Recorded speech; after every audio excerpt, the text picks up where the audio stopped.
धर्म के अभिलाषी भद्र पुरुषों, सम्मान के योग्य मातृशक्ति, आप सबसे निवेदन है कि इतना सुंदर सा समारोह हम सब ने देखा तो दो शब्द आप सब ने सुने होंगे, एक होता है रंग और एक होता है भंग। तो अभी तक तो आप रंग में थे, अब थोड़ी सी देर के लिए आप भंग में आ जाइए, क्योंकि इतना सुंदर देखने के बाद व्याख्यान जैसा नीरस शब्द सुनने में थोड़ी सी परेशानी तो होती ही है। लेकिन निवेदन आपसे करूंगा, मैं अपने श्रोताओं से कह दिया करता हूं कि मेरी बात आपको समझ में आवे चाहे ना आवे, लेकिन थोड़ी गर्दन वर्दन हिलाते रहिए, जिससे मुझे लगेगा कि हाँ मेरी बात आपको समझ में आ रही है। और निवेदन आपसे करूं, बिना समझे गर्दन हिलाने का एक बहुत बड़ा फायदा होता है कि बगल वाले को ये लगता है कि ये कठिन वाली बात मुझे तो समझ में नहीं आई और इसको समझ में आ गई, ये मुझसे ज़्यादा बुद्धिमान है। तो अपनी इज्जत अपने हाथ में, थोड़ा हिलते डुलते रहिए, चेहरे में थोड़ी सी प्रसन्नता लेकर के आइए और मैं आपको लेकर के चलूँगा। ये जो सायंकालीन संध्या जिस विषय के साथ में हम सब ने सजाई है, मातृ दिवस के रूप में इस सत्र का हम समायोजन कर रहे हैं। ऋग्वेद के अंदर बंधु एक प्रसंग उठाया और वहाँ एक प्रश्न पूछा गया कि ये दुनिया के लोगों, इस संसार में ऐसा कौन सा प्राणी है जिसको सवेरा होना अच्छा नहीं लगता है। तो आप और हम सब जानते ही हैं कि ये सवेरा होना, सूरज का निकलना किसको अच्छा नहीं लगता है। तो हम सब लोग बड़े एक स्वर में कहेंगे जी उल्लू को अच्छा नहीं लगता है। लेकिन वेद वो वाले उल्लू की बात नहीं कर रहा है, वेद हम सबके बीच में जो उल्लू हैं वो उसकी बात कर रहा है। वेद ने कहा कि ध्यान रखना, इस धरती में सवेरा होना उसको अच्छा नहीं लगता है जिसने कर्ज ले रखा है, जो ऋणी व्यक्ति है, जो ऋणवान व्यक्ति है, उस व्यक्ति को सवेरा होना अच्छा नहीं लगता है। क्योंकि वो जानता है सवेरा होगा, उधारी मांगने वाला दरवाजे पर आएगा और मैं दे ना पाऊंगा, इससे भगवान अच्छा ये कि सवेरा हो ही ना। तो वेद से पूछा कर्ज लेना क्या इतना बुरा है? वेद ने कहा नहीं, कर्ज तो लेना पड़ेगा, बिना कर्ज के आपका गुजारा नहीं चल सकता है। लेकिन कहा कर्ज लेने वाले तीन चार प्रकार के होते हैं। एक कर्ज लेने वाले वो होते हैं, कर्ज लिया, जिस दिन का चुकाने का वायदा किया था उस दिन चुका करके आ गए, ये सबसे अच्छे कर्जी होते हैं। एक दूसरे प्रकार के होते हैं, कर्ज लिया, जिस दिन का वायदा किया था उस दिन नहीं चुका पाए, तो उस व्यक्ति के पास में जाते हैं और कहते भाई साहब आज तो ना दे पाऊंगा, लेकिन जैसे ही व्यवस्था बनेगी मैं आपका वापस कर दूंगा। का ये थोड़े से कम अच्छे हैं, लेकिन बुराई इनमें भी कुछ नहीं है। का एक तीसरे प्रकार के होते हैं, कर्ज लिया, जिस दिन का वायदा किया था उस दिन पत्नी को कहते हैं मैं तो जा रहा हूं बाहर, मांगने वाला आए तो उससे कह देना 15-20 दिन के बाद आना, वो कहीं बाहर मेहमानी में गए हैं, अभी जल्दी आने वाले नहीं हैं। का एक चौथे प्रकार के होते हैं, कर्ज लिया, मांगने वाला जब आता है और इनसे कहता है कि जी आपने कर्ज लिया था, तो ये पहचानने से मना कर देते हैं, भाई साहब मैं आपको नहीं जानता हूं, मैंने आपसे कर्ज कब लिया? अगर मुझे कर्ज लेना ही होगा तो मैं ठाकुर साहब के पास में जाता, मैं आपके पास में क्यों जाता? मैंने इससे पहले आपको कभी नहीं देखा। का ये कर्जी को पहचानने से मना कर देते हैं। लेकिन का एक पांचवें प्रकार के होते हैं, ये सबसे भयानक होते हैं, कर्ज लिया, जिस दिन का वायदा किया था, मांगने वाला आया, उसने कहा जी आपने कर्ज लिया था? बोले हां लिया था। आज देने का वायदा किया था? हां किया था। तो मेरा दे दो। तो इनका उत्तर होता है ज्ञान नहीं देता तो उससे जो करते बने कर ले जा करके। कहा ये जो पांचवें प्रकार के होते हैं ना, ये बड़े भयानक होते हैं। ये स्वयं तो आनंद में रहते हैं लेकिन दूसरे को परेशानी पैदा कर देते हैं। और इनकी स्थिति वही होती है, एक सेठ जी ने एक व्यक्ति से उधार ले लिया, जिस दिन का वायदा किया था, रात्रि के समय अपने आंगन में घूम रहे इधर से उधर। पत्नी ने कहा सोते क्यों नहीं? बोले वो फलाने का उधार लिया है तो सवेरे चुकाना है, मेरे पास पैसा नहीं। पत्नी ने कहा परेशानी की क्या बात है, आप आराम से सो, सवेरे उससे कह देना कि ये व्यवस्था नहीं बनी। सेठ ने कहा इज्जत बनाने में बड़ा समय लगता है, बिगड़ने में 1 मिनट लगता है। पत्नी ने कहा इतने परेशान मत हो, मैं व्यवस्था करती हूं। कहा तुम क्या व्यवस्था करोगी? बोले बस मैं अभी 2 मिनट गई और लौट करके आई। पत्नी घर से गई, जिस व्यक्ति से उधार लिया था उसकी घंटी दबाई। जैसे ही व्यक्ति रात में आया, बोले भाभी जी इतनी रात में? बोले जी मेरे पति ने आपसे उधार लिया था। बोले हाँ लिया था। बोले आज देने का वायदा किया था। बोले हाँ वो तो सवेरे की बात थी। उसको बड़ी प्रसन्नता हुई, कितने भले लोग हैं, सवेरे होने का भी इंतजार नहीं किया, रात में ही वापस करने के लिए आ गए। पत्नी ने कहा कि सवेरे देने का वायदा किया था। बोले हाँ किया था। बोले मेरे पति तुम्हारा कर्ज नहीं देंगे, तुमको जो करते बने कर लो जा करके। पत्नी इतना कह के घर पे आई और पति से कहती अब आराम से सो। बोले कैसे सो, उसका कर्जा तो चुका नहीं। बोले अब वो रात भर जगेगा, तुमको जगने की जरूरत नहीं है, तुम आराम से सो। कहा ये जो 5वें प्रकार के कर्जी होते हैं ये बड़े भयानक होते हैं। तो कुछ लोगों ने वेद से कहा हम कर्ज लेंगे ही नहीं, और अगर हम लेंगे तो हम चुका देंगे। लेकिन शास्त्रों ने और ऋषियों ने कहा इस धरती के अंदर कुछ कर्ज ऐसे होते हैं जो लिए तो जाते हैं लेकिन उनको चुकाना संभव नहीं है। मनुष्य की सामर्थ्य नहीं है, दुनिया में कोई ऐसा पदार्थ उसके पास में नहीं है जो उस कर्ज के बदले में वो दे पाए। कहा ऐसे वो कौन से कर्ज हैं? तो शास्त्र कहता 3 ऋण होते हैं, एक मां का ऋण, एक पिता का ऋण और एक आचार्य का ऋण। कहा मां का कौन सा ऋण है? कहा जब हमको वस्त्र पहनना नहीं आते थे उस समय उसने हमको वस्त्र पहनाए थे। जब हमको भोजन करना नहीं आता था उसने रोटी का कौर हमारे मुंह में दिया था।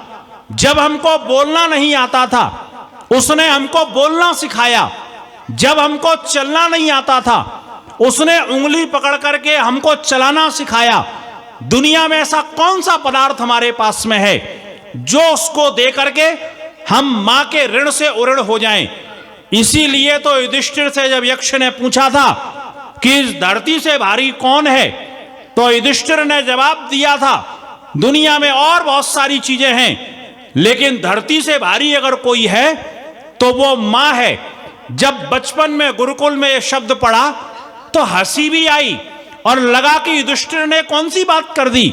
अरे किसी की मां होगी तो बहुत से बहुत 1-8 कुंटल की होगी, कोई ज्यादा होगी तो 1.5 कुंटल की हो जाएगी। ये धरती से भारी कैसे हो सकती है? लेकिन स्मरण रखना, जिस समय हरि सिंह नलवा की वो कहानी पढ़ी तो समझ में आया कि वास्तव में धरती की औकात ही नहीं है जो मां की बराबरी कर पाए। मां निश्चित भारी है। हरि सिंह नलवा का नाम आप सबने सुना होगा। जिस समय तलवार लेकर के निकलता था, जिधर से निकल जाए मुगलों के बीच में हाहाकार मच जाता था। आजकल माताएं एक शब्द से अपने बच्चों को डराती हैं। वैसे ऋषि दयानंद ने लिखा माता का यह दायित्व है संतानों को डरपोक न बनाए, उसको कायर न बनाए, उसको योग्य बलवान बनाए। लेकिन आज हमारी माता एक शब्द का प्रयोग करती हैं, बच्चे को दूध पिला रही हैं, बच्चा दूध नहीं पी रहा है, मां धीरे से कहती है बेटा दूध पी ले नहीं तो हौवा आ जाएगा, लूलू आ जाएगा, जूजू आ जाएगा। साहब विज्ञान खोज खोज करके मर गया कि ये लूलू और जूजू नाम के कौन से प्राणी होते हैं, लेकिन आज तक नहीं मिले। भारत की माताओं ने बना लिए। ये हवा कौन है? ये पठानियां कहा करती थी अपने बच्चों को, बेटा ये वाला काम कर ले, नहीं तो नलवा आ जाएगा। वो नलवा का ही बिगड़ा रूप ये हवा है। हवा आ जाएगा, नलवा के बारे में था जिधर निकल जाए विजय उसके चरणों को चूमा करती थी। हरि सिंह नलवा जब दिग्विजय करके लौटा है तो आज उसके मन में भाव है, मैंने सबको जीत लिया, धन ऐश्वर्य मेरे पास में है, सारी संपदा और वैभव मेरे पास में है, अब सबके ऋणों से मैं ऋण हो जाऊंगा, क्योंकि अगर ऋण होवान होकर के मरूंगा तो इस दुनिया के अंदर मेरी कोई यश पताका नहीं होगी। मन के अंदर भाव आया, सबका कर्जा तो चुका दिया, लेकिन विद्वान ये भी तो कहते हैं मां का कर्जा भी तो है, पिता का कर्जा भी तो है। सोचता है पिता तो दुनिया में नहीं है, लेकिन मां तो है, आज उसके ऋण से भी ऋण होऊंगा, चाहे जो देना पड़े दूंगा। मां के पास पहुंचा है और कहता है मेरी मां, आज मैं तेरे ऋण से ऋण होना चाहता हूं। मां ने कहा ऐसा क्या हो गया?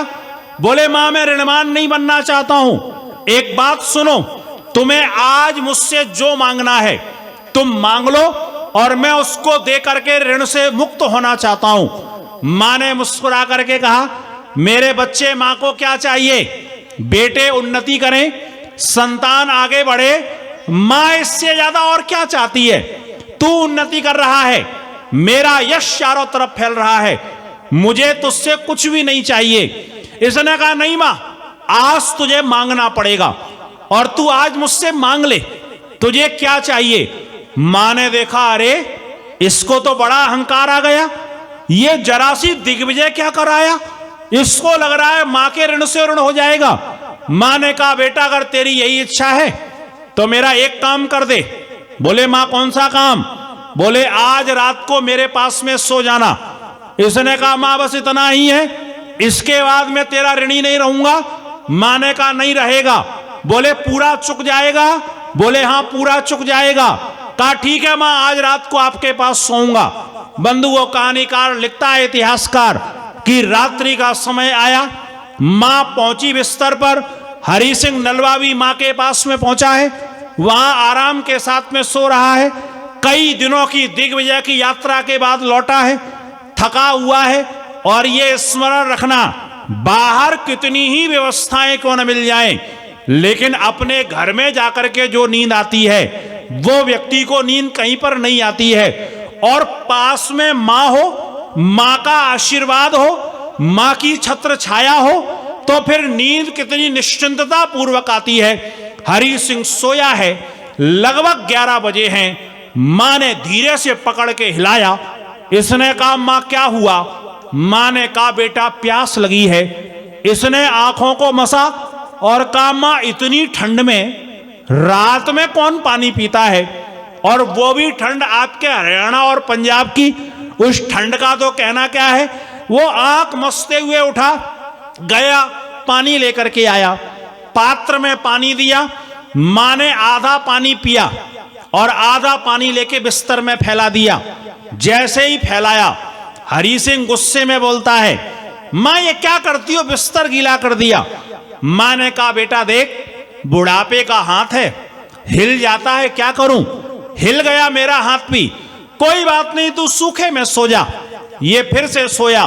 बंधुओं लगभग रात में 1 बजा होगा। मां ने फिर से पकड़ करके हिलाया। इसने कहा मां अब क्या हो गया? बोले बेटा प्यास लगी है। बोले मां रात में मंगोड़े खाए थे क्या? ये कितनी प्यास तुझे लग रही है? बोले बेटा लगी है, पिला दे। ये उठा, फिर से पानी लेकर के आया, लेकिन बंधुओं मां ने इस बार पूरा ही पानी फैला दिया। जब पूरा पानी फैलाया, ये गुस्से में कहता मां पानी यानी कुछ पीना नहीं है, पूरा पानी से बिस्तर तूने खराब कर दिया। मां कहती बेटा उधर सूखा है, तू वहां सो जा। अब जैसे ही 4 बजे हैं सवेरे, मां ने पकड़ करके फिर से हिलाया। और बंधुओं याद रखना, वो 4 बजे की नींद कितनी अद्भुत होती है, ये हम गुरुकुल वालों से पूछ करके देखो। जब गुरुकुल में पढ़ा करते थे और 3:50 पर कभी नींद खुल जाती थी, तो भगवान से एक ही प्रार्थना करते थे कि प्रभु अगर एक भी दिन संध्या हवन मन लगा के किया हो और उसका कोई फल देना चाहते हो तो आज गुरुजी की आंख ही ना खुले और 4 बजे घंटी ना बजे। 4 बजे की नींद कितनी अद्भुत नींद होती है। मां ने पकड़ के हिलाया और ये भड़बड़ा के उठता है, बोले मां अब क्या हुआ? बोले बेटा प्यास लगी है। बोले मां तू तो कमाली किए दे रही है, सारी रात तुझे प्यास लग रही है। मां ने कहा बेटा एक काम कर, तू बहुत परेशान हो गया रात भर पानी पिलाते पिलाते, वो जो बड़ा वाला पात्र रखा हुआ है ना मेरे पास लाके रख दे, अब तुझे परेशान नहीं करूंगी। मां ने कहा कि वो ला करके मेरे पास रख। इसने ला करके रखा और रखते हुए एक बात कहता है कि देख मां, अब तुझे प्यास लगे, धरती पलट जाए, आकाश नीचे आ जाए, चाहे कुछ भी हो जाए, मुझे मत जगा देना। प्यास लगे नौकरों को बुलाना, खुद उठ के पीना जा करके, मेरे को परेशान मत करना। मां ने कहा चिंता मत कर, अब बिल्कुल परेशान नहीं करूंगी। साहब जैसे ही ये सोया है, मां ने वो पूरा का पूरा पात्र उठाया और लेकर के उसके ऊपर डाल दिया। ठंड के वो दिन और ठंडा ठंडा पानी जब ऊपर से गिरा है, हरि सिंह भड़बड़ा के उठा और आंखों को तमतमा के बोला, आज अगर तू मेरी मां ना होती तो मैं तुझे काट करके फेंक देता। तू मां है क्या है? पूरी रात तूने मुझे परेशान किया, पूरा पानी से मुझे गीला कर दिया। अगर मैं बीमार हो गया तो क्या होगा? अगर मुझे बुखार आ गया तो क्या होगा? अगर मुझे जुकाम हो गया तो क्या होगा? साहब हरि सिंह कहता चला जा रहा है, मां की आंखों से आंसू गिरते चले जा रहे हैं। मां ने आंखों में आंसू भर करके कहा बेटा बस एक रात में परेशान हो गया, याद करके देख उन रातों को जब तू बिस्तर गीला किया करता था, जब तू बाएं तरफ गीला करता था, मैं तुझे उठा के दाएं तरफ सुला लेती थी। जब तू दाएं तरफ गीला कर देता था, मैं गीले में सो जाती थी, तुझे बीच में सूखे में सुलाती थी। जब तू वहां भी गीला कर देता था, मैं तुझे सीने में लिटा लेती थी। जब तू मेरे पल्लू को गीला कर देता था, मैं रात भर अपनी साड़ी को बदल बदल करके तुझे सूखे में सुलाती थी और मैं गीले में सोती थी। आज एक रात में तू परेशान हो गया। स्मरण रखना, ये त्याग की मूर्ति का कोई भी ऋण से उऋण नहीं हो सकता है। धरती में ऐसा कोई पदार्थ नहीं है जो मां को दे करके उसके ऋण से हम उऋण हो जाएं। स्मरण ये रखना, अगर मां की कृपा दृष्टि हो गई तो इस धरती पर राम पैदा हो गए, और मां की थोड़ी दृष्टि टेढ़ी हो गई तो इस दुनिया के अंदर रावण जैसा व्यक्ति पैदा हो गया। याद रखना, पूरा का पूरा कुल ऋषियों का था, बड़े बड़े ऋषि पढ़ाने वाले, बड़े बड़े लोग साथ में पढ़ने वाले। रावण अपने आप में परम विद्वान, लेकिन मां ने मन में विचार बना लिया था कि मैं अपने बच्चे के अंदर ऋषियों के संस्कार नहीं आने दूंगी, और माता केतकी की उस भूल ने रावण जैसे व्यक्ति को पैदा कर दिया।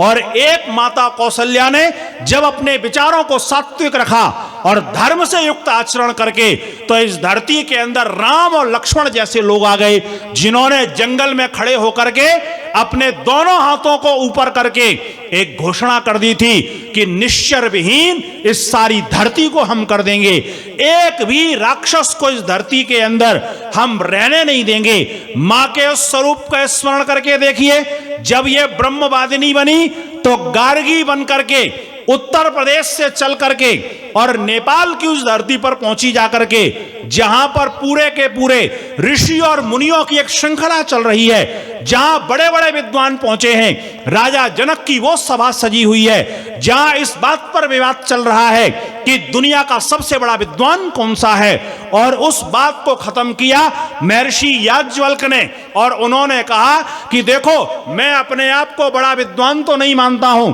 लेकिन अगर तुमको लगता है कुछ पूछना है तो पूछो।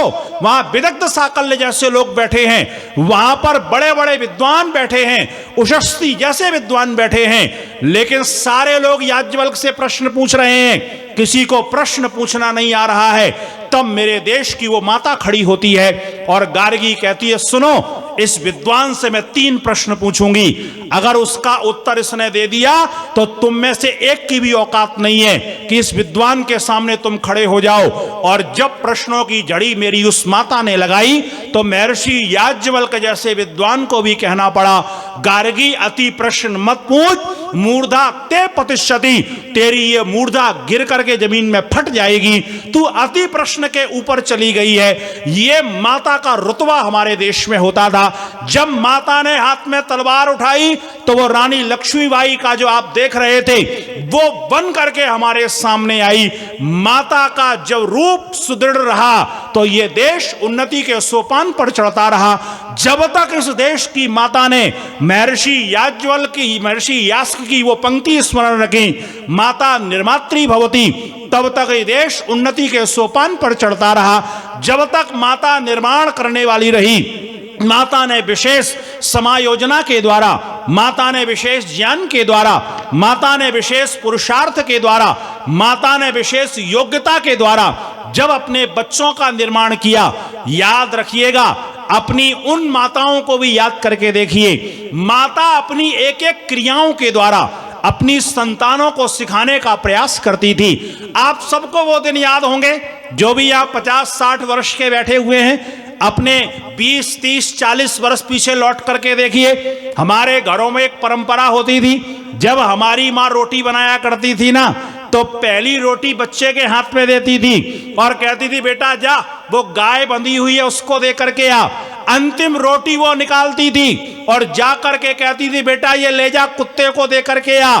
उसने पहली रोटी गाय को दी, अंतिम रोटी कुत्ते को दी, और केवल रोटी खिलाने का काम नहीं, उसने अपने बुढ़ापे की रोटी की व्यवस्था कर ली और बच्चे के जीवन में एक संस्कार डाल दिया। वो बच्चे के मन में एक भाव आता था कि मेरे घर में अगर कुत्ता है तो उसको भी रोटी देने का दायित्व तो मेरा है, मेरे घर के बाहर अगर गाय बंधी हुई है उसको भी भोजन देने की व्यवस्था करना मेरा दायित्व है। अब आप सोच करके देखिए, जब माँ इतने संस्कारों से ओतप्रोत करती थी, जो बच्चा गाय और कुत्ते को रोटी दे सकता है, क्या वो अपने माता पिता को रोटी नहीं देगा? वो निश्चित उसको रोटी देगा। माँ जब संस्कारों से ओतप्रोत करती थी तो संतान योग्य बना करती थी। मैं निवेदन किया करता हूं, इस धरती के अंदर 3 प्रकार की माएं होती हैं और वो 3 प्रकार की संतानों का निर्माण करती हैं। एक कहानी के माध्यम से आपको समझा दूं। एक बूढ़ी माता के 3 पुत्र थे। पहले बेटे का विवाह हुआ, जब घर में बहू आई तो आपने देखा होगा सासों की एक विशेषता होती है कि वो बहुओं का परीक्षण बड़े अच्छे रूप से करती हैं। और दुनिया के अंदर जो एक ये संबंध है ना, सास और बहू का, ये बड़ा विचित्र संबंध है। आज तक किसी भी सास को अच्छी बहू नहीं मिली और आज तक किसी बहू को कभी अच्छी सास नहीं मिली, और इनके बीच का जो नितांत एक संबंध मधुर है, वो अद्भुत संबंध है। जैसे ही बहू आई तो सास ने पूछा, रे तेरी माँ ने क्या सिखाया? बोले जी मेरी माँ ने तो बहुत कुछ सिखाया। बोले कुछ बनाना नाना जानती भी है? बोले तुम जो कहो सो बना करके दिखाऊं। इसने उसको आटा दिया, घी दिया, पानी दिया, शक्कर दी और कहा देख वो चूल्हा रखा है, कढ़ाई रखी है, तेरे को जो बनाना आता हो बना करके ले आ। रही होगी कोई हरियाणा की, वो गई भागी भागी, बोले एक काम करती हूँ हलवा बना करके लाती हूँ। सुंदर सा उसने हलवा बनाया, माता को दिया। माता ने 1 चम्मच खाया, बोले इसको रख दे बाद में खाऊंगी। शाम को फिर खाया। दूसरे दिन जब हलवा मंगाया तो उसमें से थोड़ी थोड़ी बदबू सी आने लगी। बोले माँ ये तो खराब हो गया। बोले खराब हो गया तो फेंक दे। जब दूसरी बहू आई, दूसरे बेटे का विवाह हुआ, तो जैसे ही आई माँ ने उसको फिर से 4 चीजें दी। बोले तुझे जो बनाना आता है बना करके ले करके आ। ये भागी भागी अपनी जेठानी के पास में गई। बोले तुम्हारे पास अनुभव है, इस घर के अंदर क्या ये पुराने चला आ रहा है? बोले हाँ दिया मुझे भी गया था। बोले आपने क्या बनाया? बोले मैंने हलवा बनाया। तो बोले अब मैं क्या करूं? बोले अब तेरा जो मन करे सो कर। ये गई भागी भागी, इसने वो आटे को मसा, मीठी पूड़ी बनाई और माँ को ला करके दी। माँ ने 1 दिन खाई, 2 दिन खाई, 3 दिन खाई, 4 दिन खाई। 5वें दिन पूड़ी को तोड़ा तो उसमें से सफेद सफेद धागा सा एक दिखाई देने लग गया। कहा ये तो खराब हो गई, फेंको इसको भी। तीसरी बहू आई, जब उसको ये सारी चीजें दी गई, उसने अपने दोनों से पूछा तुमने क्या बनाया? एक ने कहा मैंने हलवा बनाया, एक ने कहा मैंने पूड़ी बनाई, इसने कहा कोई तीसरी चीज बना करके लाती हूं। कहा तीसरी चीज क्या बनाऊं? इसने सुंदर सा उसका पाक बना दिया। और जब सुंदर सा पाक बनाया, मां ने उसको एक दिन दो दिन नहीं, पूरे महीने भर खाया और बड़े आराम से वो चलता रहा। ऐसे ही धरती में तीन तरीके की मां होती हैं। एक अपनी संतान को हलवे की तरह बनाती हैं, जो प्रारंभ में बड़ा सुंदर लगता है, बहुत रोचक लगता है, बहुत अच्छा लगता है, लेकिन थोड़ा सा बड़ा होता है तो किसी का खिड़की का कांच तोड़ता है, किसी को गाली दे करके आता है, किसी को पत्थर मार के आता है, किसी की चोरी करके आता है। एक मां अपनी संतान को हलवे की तरह बनाती हैं, दूसरी मां अपनी संतान को पूड़ी की तरह बनाती हैं। जब तक विवाह नहीं होता तब तक तो माता पिता के पास, और जैसे ही विवाह होता है, मुझे आज तक यह बात समझ में नहीं आई, मनुष्य एक बात कहता है कि जी पहला प्यार भुलाए नहीं भूलता है। मैं कहता हूं यह दुनिया का सबसे सत्य चीज है, पहला प्यार भुलाए नहीं भूलता है। पर यह सोच करके तो देखो कि जब सबसे पहले आपने आंख खोली थी, उस समय सबसे पहला प्यार आपको किसका मिला था? और जिसका मिला था, आज तक मुझे समझ में नहीं आया कि पत्नी को प्रेम करने के लिए मां को क्यों छोड़ना पड़ेगा। कौन सा ऐसा कारण है? मां का प्रेम अलग है, पत्नी का प्रेम अलग है, बेटी का प्रेम अलग है, बहन का प्रेम अलग है, प्रेम तो सब जगह अलग अलग है। तो जो दूसरे प्रकार की माएं होती हैं, वो पूड़ी की तरह अपनी संतान को बनाती हैं, कुछ दिनों में खराब हो जाते हैं। लेकिन जो तीसरे प्रकार की माएं होती हैं, वो पाक की तरह अपनी संतान को बना देती हैं, जो दुनिया में हर जगह पूजित और रक्षित हो जाते हैं। ऐसी ही माता के लिए ऋषि ने मातृवान शब्द का प्रयोग किया है। हमारी माता मातृवान बने, हम योग्य संतान बनकर के इस धरती पर रहें और उसके चरणों के अंदर हमेशा उसकी चरण रज लेने का प्रयास करना, उसको हमेशा खुशहाल करने का प्रयास करना, क्योंकि बिना सेवा के काम किसी का चलता नहीं। बचपन के अंदर सेवा की जरूरत हमको थी, और जब हम बड़े हो गए तो सेवा की जरूरत उनको है। जब हमको सेवा की जरूरत थी, हमारी मां ने हमारी करी, और जब उनको जरूरत पड़े तो उनकी सेवा हम करें। पर दुर्भाग्य देखो, चार बेटे अगर होंगे तो मां आराम से रोटी बना के खिला देती है, लेकिन जब वही चार बेटे बड़े होते हैं तो चारों मिल करके मां की रोटी की व्यवस्था नहीं कर पाते हैं। क्या यही श्रवण कुमार का देश है? क्या यही राम का देश है? क्या यही दुष्यंत और अनेकों विद्वानों का देश है? इस देश के अंदर हम हैं, तो अपने पूर्वजों से हम प्रेरणा लें, अपने माता और पिता के प्रति सदा नतमस्तक रहने का प्रयत्न करें। इन्हीं शब्दों के साथ आपका बहुत बहुत धन्यवाद, बहुत बहुत आभार। इति ओम शब्द।